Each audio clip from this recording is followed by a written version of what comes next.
Hey, it's Ethan Skolnick. Thanks for listening to the podcast of the 5 Reasons Sports Network. And Florida, we've got an offer for you. Have you heard of Sleeper Daily Fantasy? Sleeper hosts daily fantasy prop games that you can compete in for a chance to win big cash prizes. The game is simple. For each contest, you're given a pool of props for upcoming games across the different sports.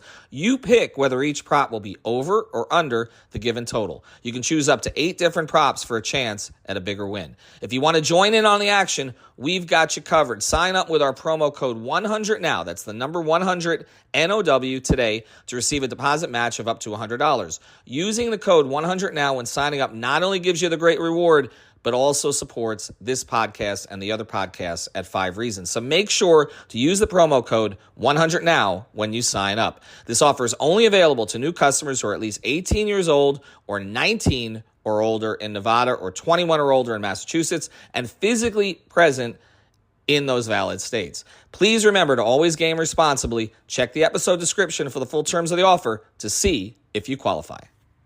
New on CuriosityStream. I'm James Burke. I'm going to take you on a journey through time.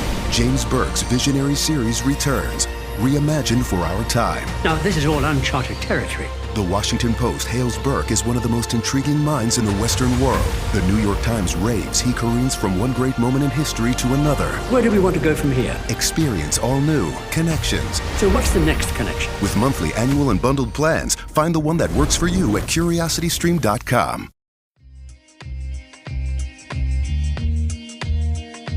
Welcome to 3 Yards Per Carry, a podcast covering the Miami Dolphins and the NFL.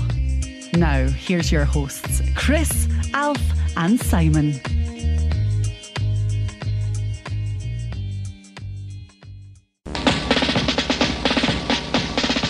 Miami has the Dolphins, the greatest football team. We take the ball from goal to goal like no one's ever seen. We're in the air, we're on the ground, we're always in control. And when you say Miami, you're talking Super Bowl, 'cause we're the Miami Dolphins. Welcome to another Victory Monday, 3 yards per carry. The Miami Dolphins, your Miami Dolphins, are 9-3 after a convincing 45-15 victory over the Washington Commanders yesterday. The Dolphins are now 2-0 post-Thanksgiving, kind of the right time to hit your stride. 9-3 for the first time since 2001, and our largest road victory since 1978, when Alf was merely 25 years old. The show, as always, is brought to you by Prize Picks. Use the promo code 3 yards, the number 3 yards, get $100 match bonus on your $100 deposit. And, of course, by our friends at Manscaped, get 20% off and free shipping with the code 5RSN at manscaped.com. That's 20% off and free shipping at manscaped.com, and use the code 5RSN. Alf, I'll come to you first, given that you're the elder statesman of the group. How would you reflect 24 hours later on Miami's convincing victory? We talked about it in the previous show, didn't we? We wanted, a fairly fulsome and a collective offensive performance, and I feel like we had a very good offensive performance, a very good defensive performance, albeit against arguably the worst team we'll play all year. But nevertheless, you've still got to beat who's in front of you, and we did that convincingly. Well, first of all, we played the Patriots, and I don't know if you saw their game yesterday, but I might be a proponent for relegation. I don't know how it will work in the NFL, but that Patriot team doesn't belong in the NFL. I don't know if you saw them play yesterday. I mean, it's pretty clear though that Patriots team is obviously tanking for Caleb Williams or Drake May. I mean, I don't think there's any doubt about that now. Yeah, there's absolutely no doubt about that. That's a team that finished closer to the Eagles than we did, and we lost by 14 to the Eagles. They lost by 5. They beat the Packers, who are it's a by the by. But anyway, Washington weren't very good, but we did exactly what we needed to do and did it in a very convincing style, I think is the point. Yeah, I said so on the previous show. I wanted to see a completely clean, forceful effort on all phases, and I think we got that. We even got Jason Sanders to thunder home what was that, a 47, 48 yarder? There was really nothing to be mad about. Now, there was a couple of blemishes, I would say, especially in the run game. But other than that, there's really nothing to really be upset about. There was a couple of calls that Eric Bieniemy made that defeated Fangio coverages, namely that wheel route to Curtis Samuel. that somehow ended up with Jerome Baker in man coverage, which actually might cost us Jerome Baker for maybe a month or so. And we'll get to that later on. But I can't help but be completely impressed, really. There was 3/4 of garbage time there. And that Sam Howell, who was leading the league in passing yards, could only muster 127 of them is impressive to me. I think it just is. I think there was really no one bad step. And the return of Devon Achane reminded me how important this kid could be for us going forward. He's a force. And I mentioned it earlier on OnlyFans, and you guys could get on there on discord.gg/OnlyFans for just $3 a month. I mentioned earlier, he's the best rookie I have seen in a Dolphin uniform since Chris Chambers, offensive rookie. And I'm pretty certain of that now. He is, as advertised, he's getting better. I think he's going to be a force down the stretch, and I can't wait to see him played even more in the passing game. Yeah, that defense you talked about held Washington to under 300 yards of total offense, the 5th straight game, and 7 of the last 8 that they've done so. We talked about in the previous show, this defense becoming the story of the second half of the season. And they've also, according to Pro Football Focus, since week 9, has allowed just 4 yards per play, which is first, Chris, in the NFL over that period. It was a dominant defensive performance without even touching on what the offense did. Yeah, I mean, there's that streak. Just consider also they did it without. I mean, we know they did it without Jalen Phillips, and that's not saying a lot at this point because he's not going to be back until next year. So it's not like he's walking through that door in a few weeks. But they did it without Javon Holland too, and I think that's probably where you started to feel some of what the Commanders were able to do with Curtis Samuel, and were able to do with the underneath players a little bit. Yeah, so they did it without Javon Holland, and they still held them. They held the league's, whether you hold him in high esteem or not, Sam Howell was the league's passing leader entering the game. And yeah, it's a really remarkable job that they did in coverage. Terry McLaurin was completely blanked out. I mean, he said after the game he got in a lot of cardio. And I think, and what's interesting to me about holding them the way we did, well, first off, that the Commanders, their offense, the way their offense is, they're used to getting over mistakes and just keeping on coming, and so you saw a little bit of that in the game, but this is a wide receiver unit with Terry McLaurin and Jahan Dotson and Curtis Samuel that you can easily imagine in some other universe somewhere being the core of a Mike McDaniel offense, with those kinds of receivers and that kind of speed. And the Dolphins did a fantastic job on them without their Pro Bowl caliber safety and Javon Holland, and you really have to give the kudos to them. And Andrew Van Ginkel clearly played out of his mind.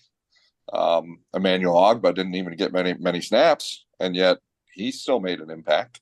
And this is in the wake of losing Jalen Phillips. So hats off to those guys. Hats off to Xavier Howard. He had a big pass breakup or two in the game, and Jalen Ramsey, of course, just erases people off the board.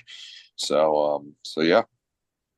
I'll touch a bit on the injury to Jerome Baker, what it might mean for the Dolphins, what he's meant for the Dolphins this year, and who might come in to take. Well, I mean, we kind of know who's going to come in to take his snaps, but what Duke Riley will bring over the next 2, 3, 4 weeks, depending on how quickly Jerome Baker gets back. And if you haven't heard, an MCL injury for Jerome, believed to be 2, 3, 4 weeks potentially.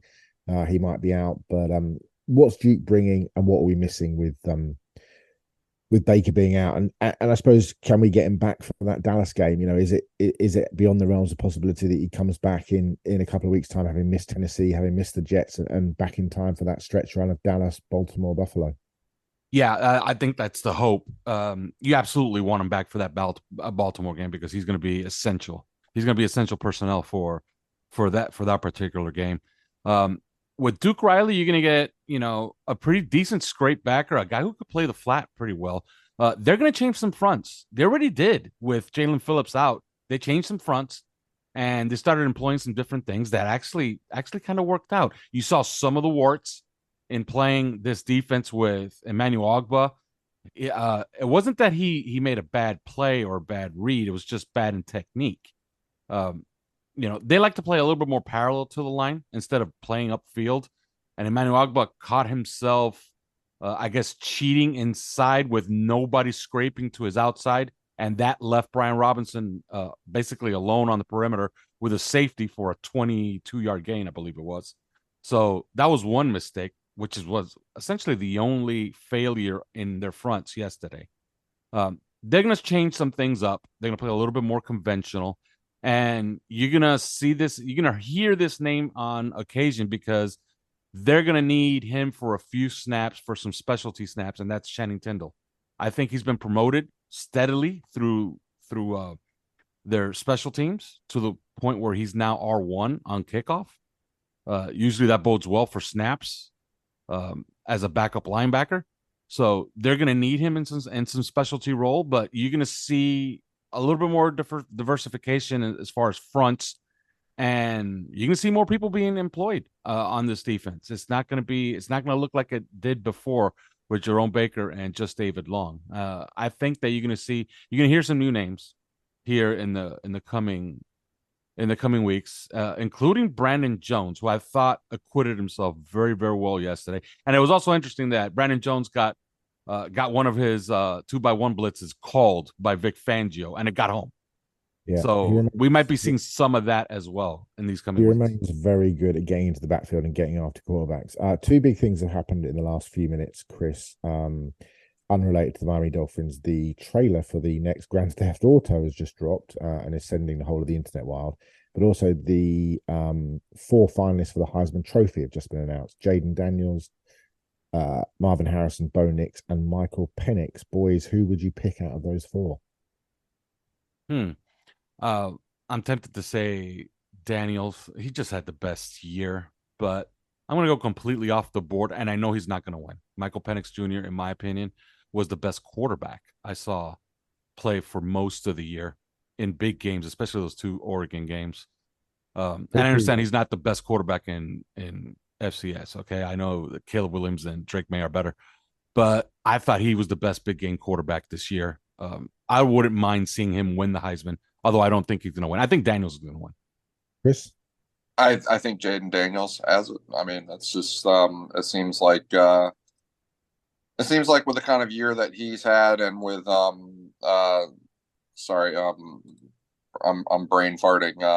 Malik Neighbors with the connection between he and Neighbors this year has been special. It's been we've seen with Joe Burrow at LSU and Jamar Chase, and then here we are again. And I think this time Jaden Daniels has it. So yeah, I think it's one of the all-time great seasons in college football history. I'm actually surprised that Jordan Travis isn't the lone winner of the Heisman, given that obviously his absence meant that Florida State couldn't get in the playoff. Therefore, that surely must make him the best player in the Yeah, I'm tending to agree. I'm just putting that out there, people. Yeah, I tend to agree. The good thing is that they're not setting a precedent, this year by what they're doing, because next year there's going to be 12 teams in the playoffs. So this is not something that is going to carry forward, but it is a shame. Like, one of the come on, and I'm not even an FSU fan.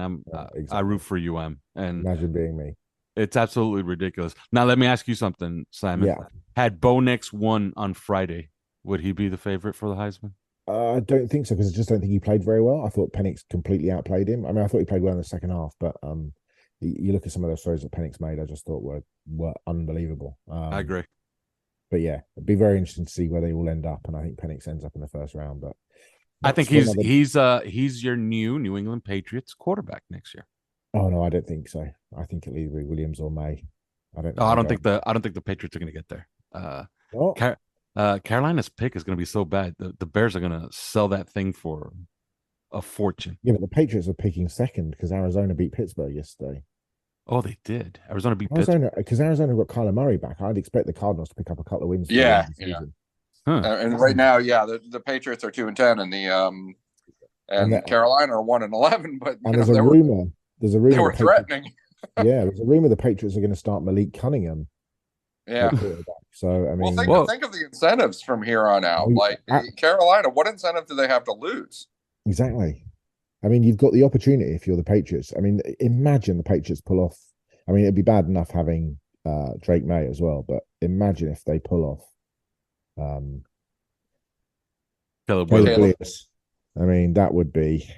Although I get the sense that Caleb Depressing. Williams will have something to say about that. Yeah. Well, but being coached by Belichick, I mean, the Panthers have got the Saints, the Falcons, the Packers, the Jags, and the Buccaneers. So, I mean, could do. I mean, they lost 21-18 on the road in Tampa yesterday, so they could pick up a win at home in the final game of the season and screw the whole thing over. Although Belichick will probably get fired and they'll bring in somebody else to coach. Well, that's the other thing. I mean, Caleb Williams. If you're Caleb Williams, it's probably not going to be Belichick at this point. Absolutely.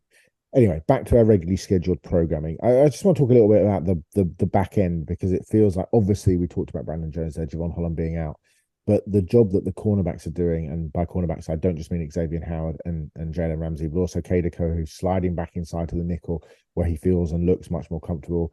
He's one of the most aggressive tacklers, one of the most forceful tacklers from that position in the NFL, isn't he? You look around at players like Jair Alexander, who loves to throw his body around. You look at the kid for Witherspoon up in Seattle, loves to throw his body around. Sorry, the first round pick. Oh, wait, okay, I know. Devin Witherspoon. Kid out of Illinois. But Kohu is another guy who just loves the physicality, loves to throw his body in there against the run, sure tackler, and it feels like he's completely found. I mean, the two-part question. One, it feels like he's back home in the nickel, but also just talk a little bit, Chris, about the way that this defense generally from the back end forwards has kind of really filled out what Vic Fangio wanted it to do. And we knew it would take a bit of time. And there were lots of people a few weeks ago going, "Oh, Fangio's been overrated." And we knew it was going to take a bit of time for this defense to click. And now it finally is clicking. And it kind of feels like it starts on the back end with those two corners locking everything down. Yeah, and actually what it feels like happened is that when Jalen Ramsey came back, the coverage coordination between all of the DBs back there just stepped up like a whole level. And the communication and coordination between those guys, they're all on the same page much more often. If I go back to like the Buffalo game, one of the Dolphins obviously were reading their own press clippings coming off of the Denver shellacking, and so they had probably the most embarrassing performance of the year for the whole team against Buffalo the next week. Well, I think about the coverage coordination and the busts that happened in that game, and it was abysmal. It was the communication and the coordination between everybody in the secondary was so bad. And I think that in the time that Jalen Ramsey, it might have been improving steadily, and then just something clicked, and it might not have been. I might be wrong to attribute it directly to Jalen Ramsey, but it did seem right around that time that everything just clicked as far as that coordination. Now, Kader Kohu, as he goes forward, if he wants to be, the kind of player that I know that they think he can be, then he will have to learn to play on the outside. And it was not just that Buffalo game and the Denver game where he did that. He also did it in the Eagles game, and and I think he probably acquitted himself a little bit better in that one. But since then, we've got a much more rational secondary back there, and everybody just kind of clicked and slid into place with Jalen Ramsey and Xavier Howard on the outside and Kader Kohu on the inside. So I think that it seems to defy belief a little bit that everything from a communication standpoint could get that much better because of one person. Because I don't want to throw any mud at Eli Apple or anything, but at the same time, the results are what they are, and it's been clear. It's been clear on film. So, just a quick word as well on Zach Sealer, who I think was it his sixth or his 6.5 sack yesterday this season. Yep. It's you don't always see guys coming off a big contract announcement, a big contract signed, and then having their best season. But that's clearly what Sealer is doing. And the two guys on the interior, what combined for 13.5 sacks now, just between the two of them, without even counting Deshaun Hand or Raekwon, who's weighed in with 2 or 3 themselves. Just a quick word on those two guys, because they continue to set the tone for that defensive line, don't they? Oh, absolutely. And Christian Wilkins is playing himself into the contract that he wanted. And if you compare him with all his contemporaries that he felt he was, in line with, Jeffrey Simmons, Dexter Lawrence, Quinton Williams, he's outplayed all of them. So Jeffrey Simmons comes the closest, by the way, and he might not play this coming week, but we'll talk about that on Thursday. They're absolutely fabulous, and it's almost infectious. And I think that's something you were talking about the back end. I think that's something that's happened with. Have you noticed how well Xavier Howard is playing since Ramsey suited up?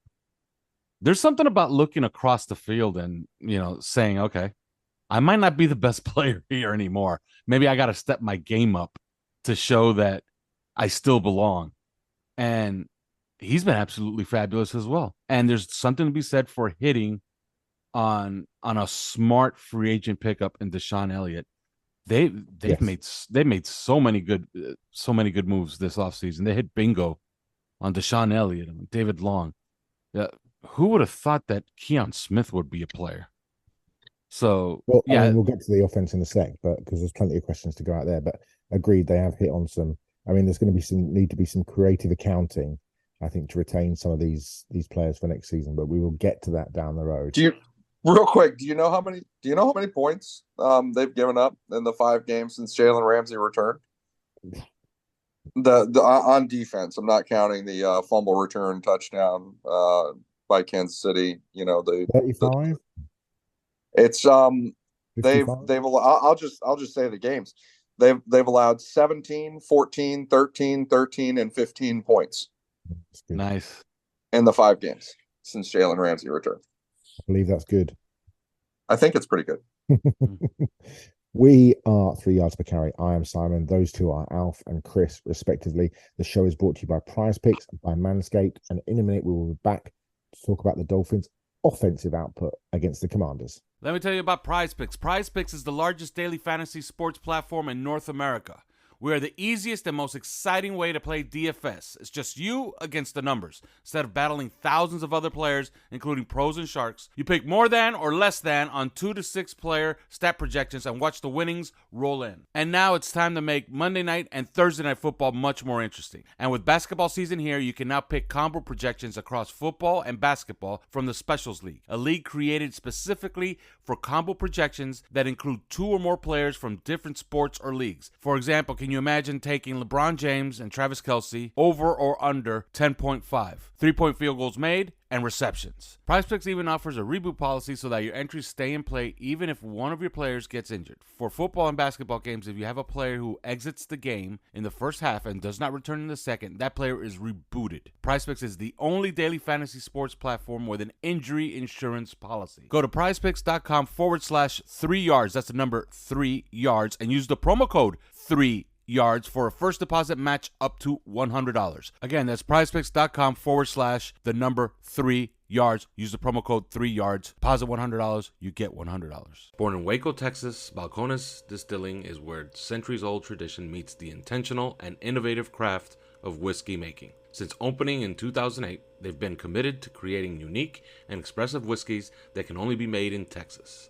Their products go beyond your standard sipping whiskey using 2 yeasts and a longer fermentation and densely packed oak barrels, all intentionally and methodically done to extract more nuanced flavors. It's the Balcones way, backed by a team who is committed to creating expansive, expressive whiskey with its original stamp every day. Experience the bold, unforgettable taste of Balcones. Discover the exciting flavors of its award-winning lineup of American single malts or the classic baby blue straight corn whiskey, or get your hands on one of its special release bottles released seasonally. Visit balconesdistilling.com, balconesdistilling.com, to check out their entire whiskey lineup. Balcones Whiskey, distilled to appreciate.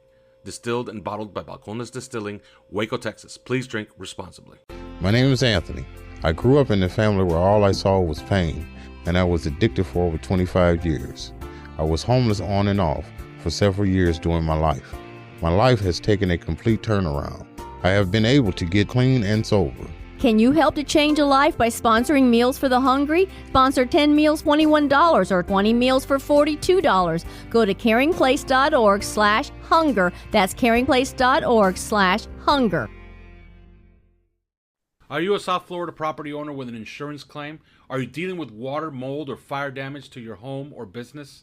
Are you having trouble locating a 5-star rated general contractor that is fully licensed, certified, and insured? If the answer is yes, then Water Cleanup of Florida is here for you 24 hours a day. With over 60 years of combined experience, Michael, Robert, Jorge, and their team is prepared to handle any size property damage disaster. When an unexpected damage occurs to your home or business, you need specialized, fast, and reliable services. Water Cleanup of Florida understands the impact and stress an unexpected disaster may cause. Their objective is to make the cleanup and insurance claim process painless and hassle-free. Water Cleanup of Florida is also a licensed general contractor, so they provide the A to Z service, one-stop shopping that busy homeowners and business owners require. Water Cleanup of Florida is now an authorized dealer of Eurocraft cabinets, so premier kitchen, bath, and laundry cabinetry, countertops, and other accessories are available for your viewing at their showroom in Boca Raton. Or, do you prefer to shop from your home or office? Then Water Cleanup will send you one of our design specialists to you with samples and products that fit your style and budget. Call Michael anytime on his personal cell phone if you have any questions at 954-579-0356. That's 954-579-0356. Or visit their website at wcufl.com. You can follow them on Facebook and Instagram. And please check out their more than 80 5-star reviews on Google and Facebook. Water Cleanup of Florida. If you have the schmutz, they have the guts. I'm Jalen Phillips, and you're listening to 3 Yards Per Carry. Welcome back to 3 Yards Per Carry. I'm Simon. Those two are Alf and Chris. This, of course, is your weekly Monday breakdown of what happened Sunday. On Thursday, we'll preview the Monday night game against the Tennessee Titans at home in the 305. God, that sounds so cheesy saying that. But speaking of the 305, the Dolphins now have 4 of their last 5 games back at home, which is, for a team that excels back at Hard Rock Stadium, that is a boon heading into the final few weeks of the season. The offensive output yesterday, gentlemen, was very strong, led, of course, by the quarterback, who had another excellent day, of course, by Tyreek Hill. I kind of want to start with a bit of a negative, and I kind of just want to get it out of the way a little bit, but Jalen Waddle's hands are becoming a concern.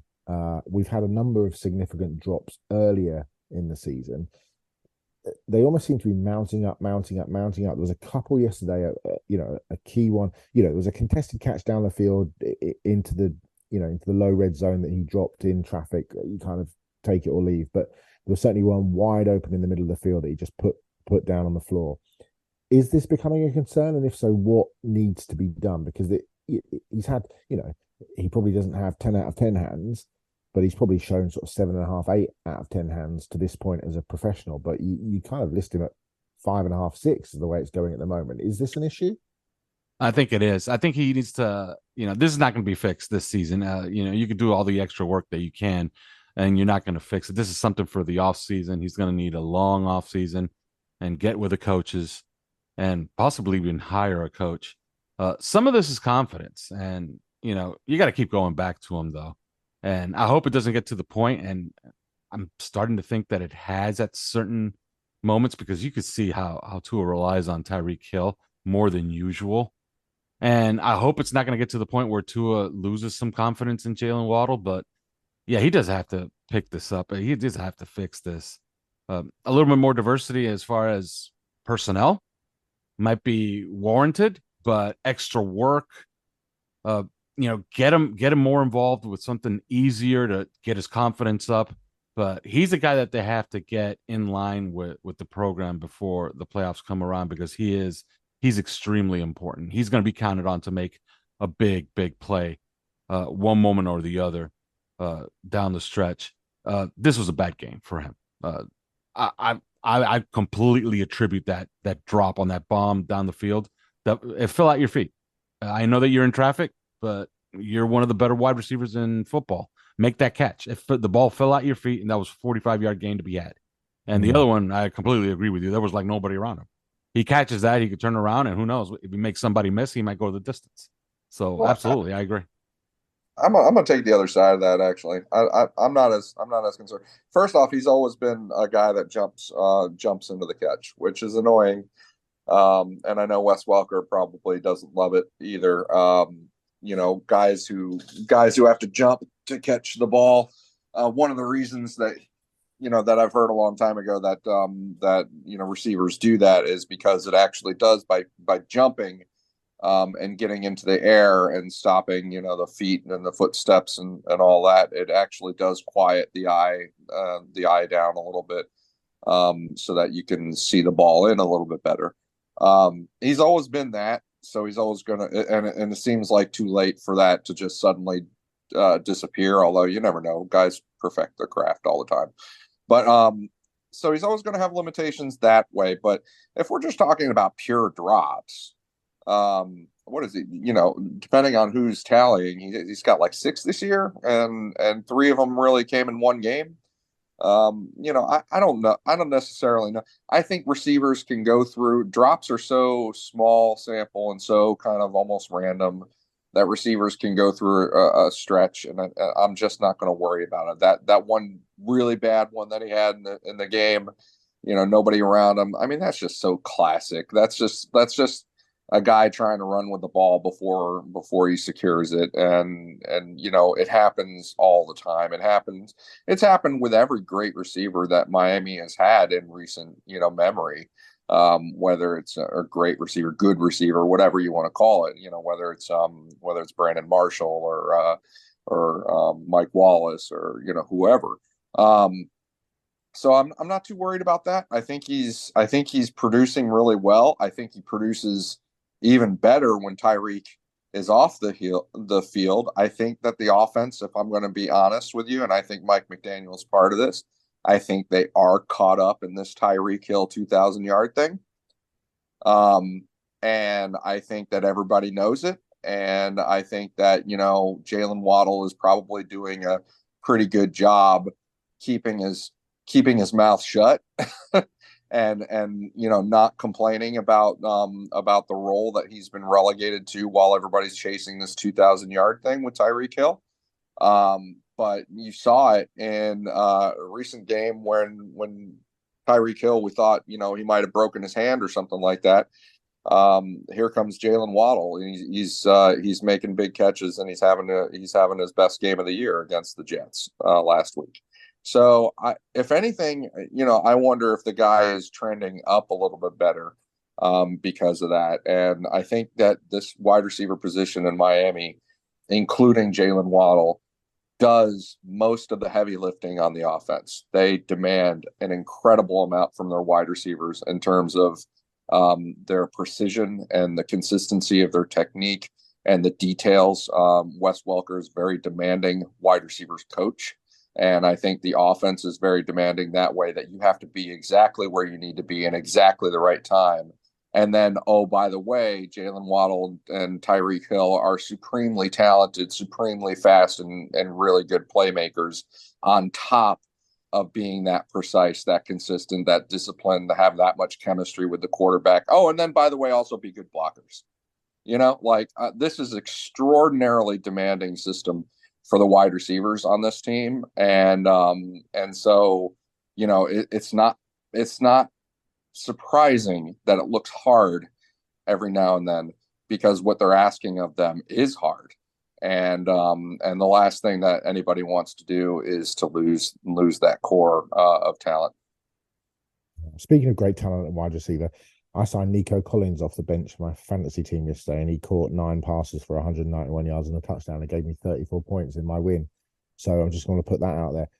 Alf, on a more serious note, do you envisage a scenario where the Dolphins perhaps and I'm playing devil's advocate here, but with all the big contracts that are potentially coming out with Christian and Javon and Jalen Phillips and Tua, obviously, and potentially Van Ginkel and whoever else, do you envisage a scenario where Miami might move on from Jalen Waddle, or do you think that that is a contract they're going to likely to get done? Just as a note, looking at some of the potential speedsters who would fit the bill coming out in the draft. No, I think Jalen Waddle fits that bill of the lifer, because you want to get every single ounce of football that he has at this rate, and when he becomes expensive is when you're probably going to say goodbye to Tyreek Hill when he's 32, 33, 34, and he's no longer Tyreek Hill. Well, so he has said he wants to retire, doesn't he?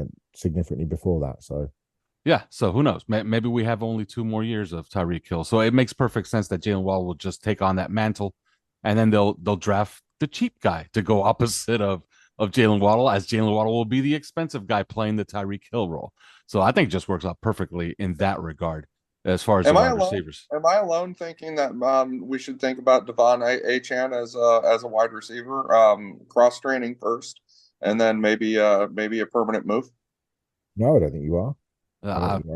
Especially when you saw that movie made on the line on the first Tyreek touchdown. You saw how he got off press there and was 6 yards open. Mm-hmm. Absolutely.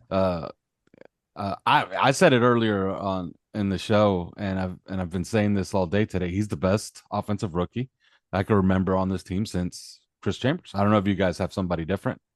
I won't say best rookie overall because there's a guy called Zach Thomas that came here, but he's the best offensive rookie I could ever remember on this team. He's absolutely electric. I can't wait to see him get the ball more in the passing game, and you just saw a glimpse of it yesterday. And he breaks tackles. If you watch him, he is breaking tackles. He is not no scack back. He's got great contact balance. Had it at Texas A&M. And actually, if you had signed up to OnlyFins, you'd have known before the draft that Miami were going to draft him. So just going to put that out there as well. Quick question, Alf, and I'll stay with you. You are our Butch Barry correspondent. And if anybody's on OnlyFins and is listening as well, they will know that. But where do you place yesterday's performance in terms of, and again, we talked about in the previous show, this is not Nick Bosa and Kelly Mack coming to town. This was not an energized edge group. Obviously, much better on the interior in terms of the guys that they have there. But how would you rate the performance? And certainly of guys that, we're talking about Liam Eichenberg now, stringing together back to back to back really solid games. We're talking about Austin Jackson, potentially pushing at an outside chance of a Pro Bowl vote. Yeah, who would have thought? Where do you rate yesterday's performance in terms of where this group can go? Overall, very, very good. I understand PFF has their ratings, and Robert Hunt is the darling on those ratings for this game. I watched every single snap he played. I thought he was rusty. He was rusty in the run game. He had some bad moments in pass pro. So I didn't think it was Robert Hunt's finest moment, but it's understood. I don't worry about Robert Hunt, and I don't worry about Teron Armstead. And those were the 2 guys that I thought played the worst on the offensive line yesterday. Teron Armstead was his usual steady self in pass pro, but he was missing landmarks in the run game, and he whiffed on a couple of blocks, and he also tried to hook a guy a couple of times and got overpowered. So I didn't think Teron Armstead was particularly great. And like I said, Rob Hunt, I thought was very, very rusty, but I don't worry about those guys. Those guys are going to be good. They might even be completely elite, maybe even next week. So I don't worry about those guys. But the rest of these guys, my God, is Liam Eichenberg actually good? He looked great in this game. We know Connor Williams is coming on, and we know Austin Jackson is just stacking these weeks. Although I don't think he was all that great against the Jets, but he was pretty good in this one. But Liam Eichenberg, where's this coming from? I wasn't his biggest fan, but I think I have to admit, I think he is the left guard going forward. I think that they found their 5 for the playoffs, and you saw them start yesterday against the Commanders. And I know Chris wants to talk about this guy, but Keon Smith just looks fabulous on tape. I don't know if he's going to hold up in pass pro, because we just haven't seen him do it for 35, 40 pass snaps. But in the run game, he is absolutely fabulous. I mean, what a find. Even if this guy ends up becoming, Teron Armstead's valet next year, like Kendall Lamb was this year. Even if he's just that, it's what a reclamation project. This is the guy that we thought was not an NFL player, did not belong on an NFL field. And now he's showing these chops. I guess that's what they saw. They saw a 6'5", 310-pound guy that could move really well. And they said, you know what? We're going to work with that. And we're going to turn that into the kind of offensive lineman or the kind of offensive tackle that we need for this system. Mobile, kind of hostile, too. I don't know if you watched a couple of his snaps. He's not afraid to drive somebody, even when you're up 30 points. And they might be a little bit chippy because, why are you leaning on me up 30 points, So very, very impressed with the offensive line, especially since the two warts were Teron Armstead and Robert Hunt, and I don't worry about those two at all. Chris, he's been a big exponent. What a big proponent of Keon Smith, who I would say was our third string left tackle, actually, because I think Kendall Lamb is a better player. But it's a hell of a position for the Dolphins to be in, given the precipitous nature of Teron Armstead's body. Mm-hmm. Well, that was one of the revelations of preseason, and it was one of those things that I kept trying to tell people. I don't understand. I don't know if everybody kind of realized what was developing and what was happening in the preseason, because we all headed into the year, and we were not alone, most worried about the offensive line, right? Did they do enough here? Is this the weakness in the Death Star?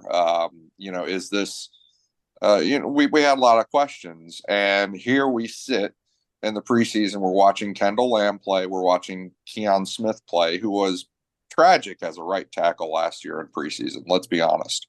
And then we're watching also, let's not forget Ryan Hayes on the practice squad. And we're watching all these guys play, and particularly, Lamb and Smith, and Hayes too, let's include him. They're all playing really, really well. It's all very clear that they operate very well in this offense. And it's like, if this is what it looks like, then this is huge for the Miami Dolphins. Absolutely huge. Can't be overstated, or because, we didn't expect Teron Armstead to play the full year, and we were right for that. So Kendall Lamb gets in there. He's achieving some of the best ratings as a pass blocker that ESPN's next gen stats are able to give. He's still among the top rated pass block win rate guys in all of the NFL, even though he hasn't been playing because Teron Armstead's been back. And Keon Smith's been playing. And then Keon Smith gets in there. And what he did in this game and what he also did in the other game that he played seems like he gave the run game the sort of shot in the arm that actually Teron Armstead did. If you rewind the clock and you go back to the Denver game, Denver game, Teron Armstead came back in and at left tackle, and we had been doing fine at left tackle with Kendall Lamb. And then Teron Armstead had a game against Denver that sort of reminded you of why he's Teron Armstead and why you get him in there, when you can. Because he was that impactful in the run game, and it allowed the offense to have that complete game, that 70-point performance. Well, Keon Smith, when he gets in there, he gives the run game that kind of shot in the arm. But the big unknown is the pass protection, because he looked good in the preseason, genuinely good in the preseason that way. And yeah, I can give you a handful, maybe 5-6 snaps, relevant snaps in this game where he showed good pass protection. But he was doing it against what we called on the preview show, basically a preseason edge group with the Washington Commanders. XFL All-Stars. Yeah, I mean, these guys are clearly backup quality players. 2 of them are rookies. One of them is just kind of a journeyman that doesn't really do a whole lot. This was not a challenge for him. so that's the great unknown, and we don't know that. And next year we could be facing a situation where we have to move on from Teron Armstead, because I don't know how his body doesn't give out next week, let alone next year. It's at this point, it's clear that the man is being held together with scotch tape and string. So I think that we could be looking at a situation without Teron Armstead next year, and it's looking more and more of a legit possibility that they could get by at that position with a combination of Kendall Lamb and Keon Smith. But if in order to get there, then you're going to have to solve one of the unknowns about Keon Smith, which is whether he can actually pass protect against real NFL edge players. So far, the building blocks are there, though. Yeah. Quick word on Tua and on Tyreek. Obviously, a couple of big deep shots down the field, a couple of big touchdowns. Teams get warned, don't play man coverage like that, don't play single high safety, don't blitz to it, and yet teams continue to do it, and the same results keep happening. It's really good performances from both yesterday, wasn't it? And Tyreek getting closer and closer to that magic 2,000. Yeah, on that first touchdown by Tyreek, when they flexed out Devon Achane, I didn't even notice Tyreek. I just noticed Devon Achane going out there. I guess the Commanders didn't have the scouting report. This guy's really, really fast. They put a linebacker out on him, and Tua could have chosen who got the 68-yard touchdown, and he chose Tyreek. Tyreek is just fabulous. What a fabulous player. He's the best wide receiver in football right now. And since Justin Jefferson is nursing that hamstring injury, he's not going to have a say about it this year. I think it's clear cut who's the best offensive player in football, if we're not counting the quarterbacks. So I think the Offensive Player of the Year award is pretty much already in the bag, health permitting, of course. And I'm starting to see how the MVP could be well within reach. If he obliterates the 2,000 mark at 16 games, I don't see the argument against it. I think he's probably going to win it, because that's going to accompany a lot of Dolphin wins. And I think he'll win MVP if that's the case. That was a short yardage, by the way. Yeah, that was a 3rd and short. Mm-hmm. So it was a nice fine. It was a nice fine FU to the people questioning Mike McDaniel's short yardage play calling. Yeah, we're going 4 verts here. Yeah. Who would be your MVP, Alf, in terms of the wider NFL at this stage with 5 weeks to go? Man, Brock Purdy. I hate to not that I hate to say it, it's Brock Purdy. That offense operates really, really well. Very much how the Dolphin offense operates really, really well with Tua Tagovailoa. And we've seen when Brock Purdy is not on that offense, or he's off, what they look like. When he plays well, that team is overwhelming. So let's say they run the table. I think he's the MVP, because look at his numbers. His numbers are going to be MVP-like. Now, Tyreek beats 2,000 in 16 games. It's going to come with like 16, 17, 18 touchdowns. Then, yeah, how can you argue against Tyreek? It's a historic season. So I would say Tyreek in that regard. But if not, Brock Purdy's probably my guy for MVP. Chris? I have been a supporter for a while now of the idea of Tyreek Hill getting the MVP.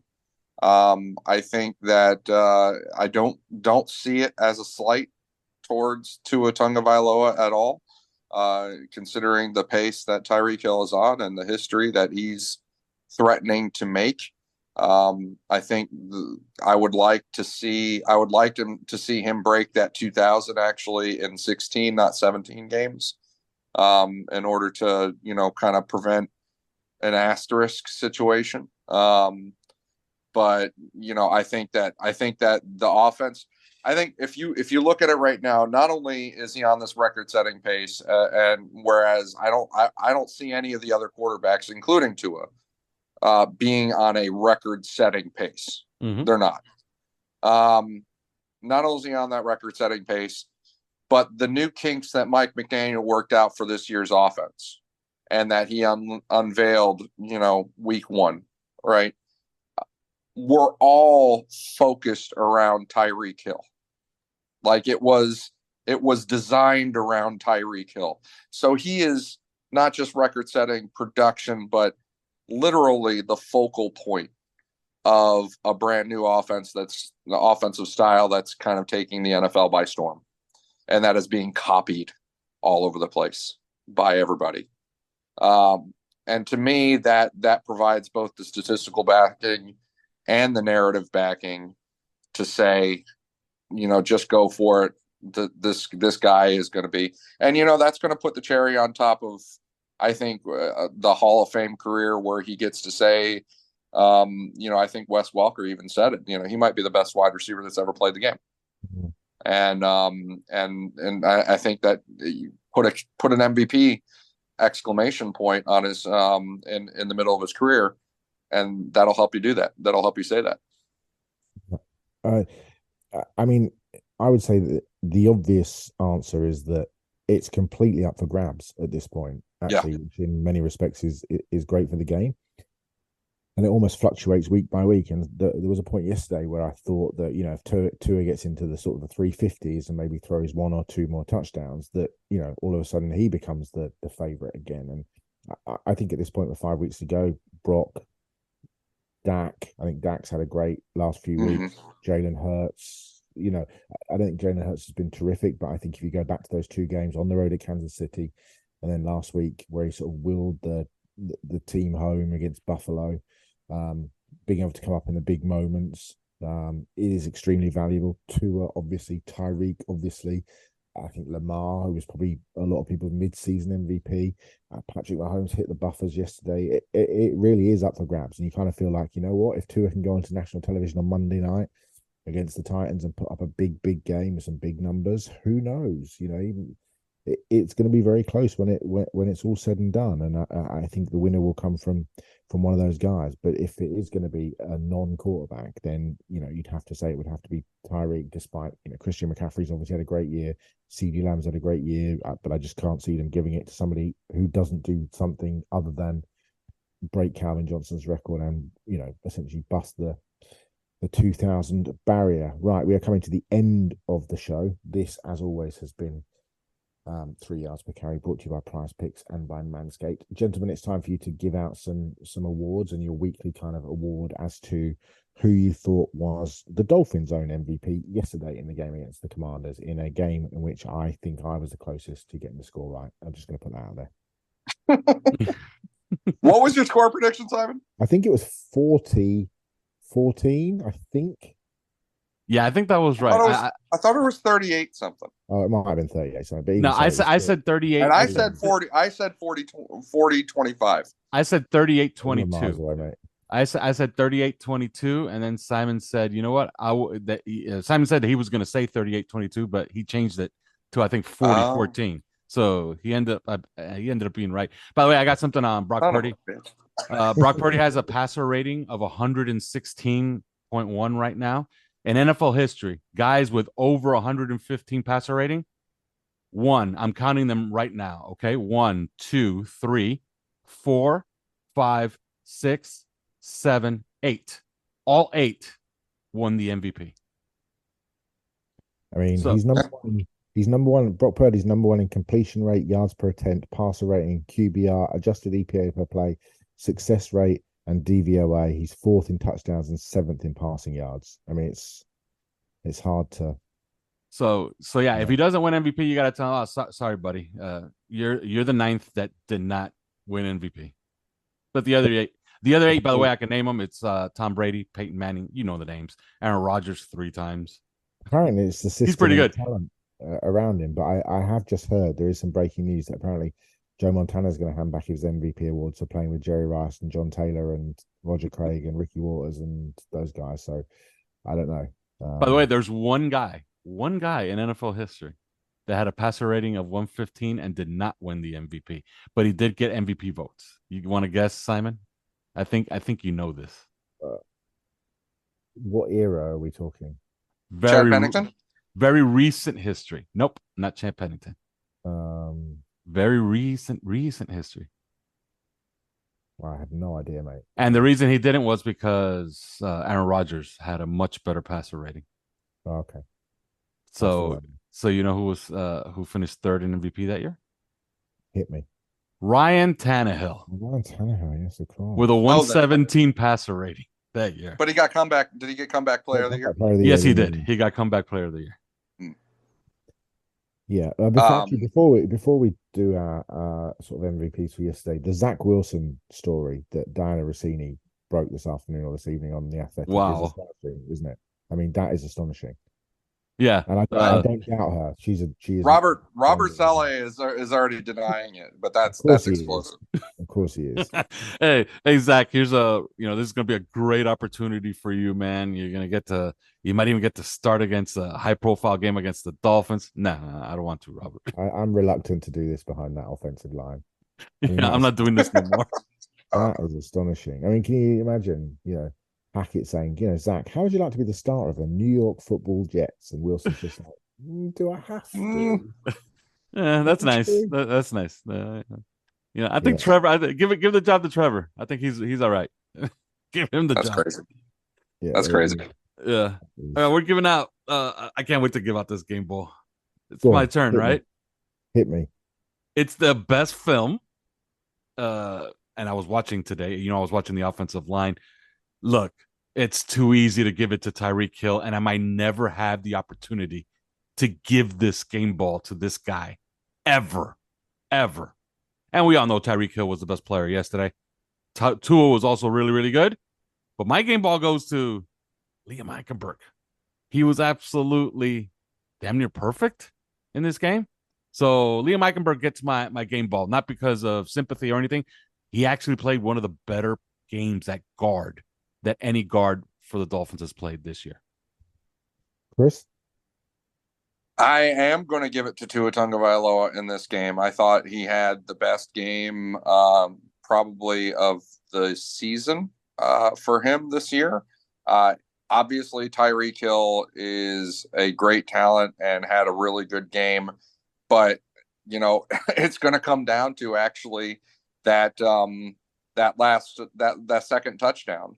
That's so controversial that everybody is saying, hey, Tua threw it to the wrong shoulder, Tua threw it to the wrong area, and Tyreek Hill had to correct everybody and said, and say, I thought so too, but then I looked at the tablet and realized that I had the wrong coverage and ran the completely wrong route. And Tua ended up, he saw what Tyreek was doing, and he actually, Tyreek said that he actually changed it a little bit so that he could still go up and get it and make the right read and run into the ball. And I think that Tua threw a better ball than Tyreek ran a route on that one.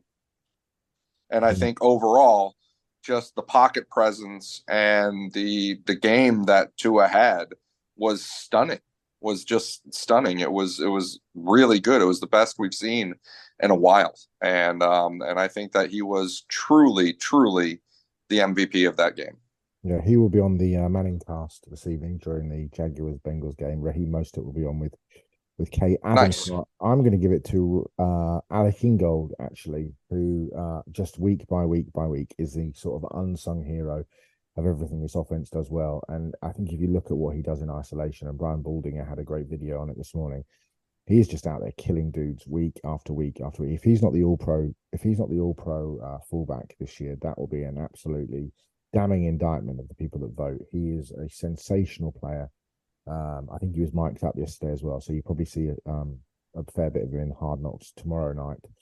Anyway, this has been 3 yards per carry. As always, Chris, Simon, and Alf, pleasure to bring you another Victory Monday as the Dolphins storm to 9-3 with 4 out of the next 5 games at home. We will be back to preview the next one of those against the Tennessee Titans on a dual Monday Night Football where we have Chris Fowler, Lewis Riddick, and I think Dan Orlovsky as the commentary team at home at Hard Rock Stadium as we look to go 10-3. Thanks for listening. As always, you can find us on OnlyFins. You can find us on Twitter at 3 yards per carry, which is also where you'll find the details to sign up to OnlyFins, which is our great little Dolphins community. We will look forward to seeing you on there if you join us. And if you don't, we will see you on Thursday night on the preview show. Have a good week. Thanks for listening to 3 Yards Per Carry. You can subscribe via iTunes, on Podbean, or your usual podcast provider.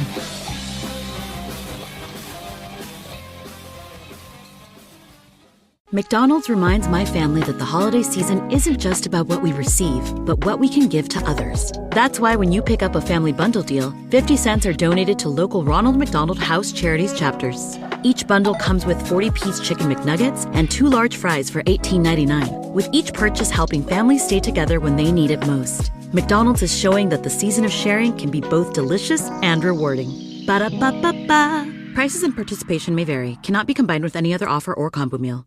Bid Refill allows you to shop the best brands with cryptocurrency online and physically without exchanges or banks. It's not even necessary to create an account. Just select the amount, pay, and show the barcode to the cashier. How? With more than 600 digital gift cards for the USA delivered instantly. Bid Refill has been the leading and most trusted solution for 9 years. By applying the code IHEART5 at the checkout, you can get 5% of your order back in Bitcoin. Start going bankless. Visit bitrefill.com.